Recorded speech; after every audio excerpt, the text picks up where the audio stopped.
We're making memories at this year's Empty Nesters Expo, live at the City Center until 7 o'clock.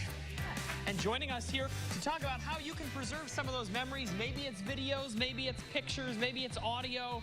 It's important to keep those preserved as technology changes so much. So joining us, Jim Cloney, for the owner of DVD Memories Preserved. So Jim, do you find, maybe particularly with empty nesters, with people who maybe have kids that are getting out of the house, is now a time where it's important to preserve those memories? It's a good time to get them as soon as possible. I mean, when you talk about VHS, it's an analog format. It's magnetically recorded on tapes, so even just sitting on a shelf, it could actually lose quality. Not to mention, playing it over the years, you see them fade depending upon how good of quality you're starting with. You could have less time to get these converted over and preserved. Let's talk a little bit about what folks would do before, because obviously you're going to talk about how they can bring things in to preserve the memories through you and maybe get it converted. But if people aren't ready quite yet to do that, or they aren't ready to move on that, what would you recommend people do in their homes to preserve this kind of media now? Well, yeah, that's a good question. I mean, it's you want to find out what you have. I mean, a lot of people they'll call and their question is, well, we don't even know what's on these tapes. We haven't seen them for years. So if you don't have a device that'll play them, you may be in trouble. But you can, if you have a device, if you have a VHS player, you can go through and archive them, try to label them the best you can, because when we convert these, inevitably we're going to want to put labels on them to help them to archive those for their purposes. So you'll know 20 years from now what's on those. Sure. And then, you always want to keep them stored. When you're storing these, you don't want to put them in an attic. I mean, days like this can be pretty devastating on those. And keep it away from wild swings in moisture or temperature, right? Absolutely. You want to keep them away from any extreme weather conditions. Absolutely. Yeah. For sure. Now, one thing, I mean, when people maybe see something, you said people say that they haven't seen something in 20 years. I mean, what kind of emotion do you find that brings out in folks when maybe they see something they forgot about?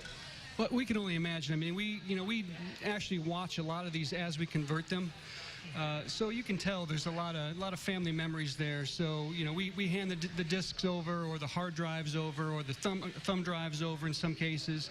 But we see some happy faces, a lot of happy repeat customers who come back. They might bring a box of VHS tapes in. The next season, they might bring in the films. Well, and I'm going to sneak behind your display here real quick, because I want people to see. This is so important, because these are your family memories, right? So this is what kind? This is an audio.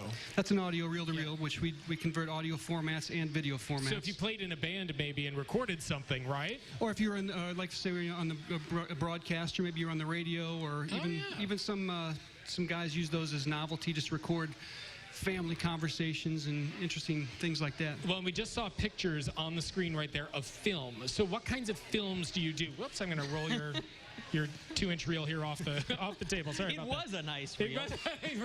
Right. So Jim, you guys do films. What kinds of films do you do? So film, usually it's the 8mm or super 8mm format. We also do 16mm.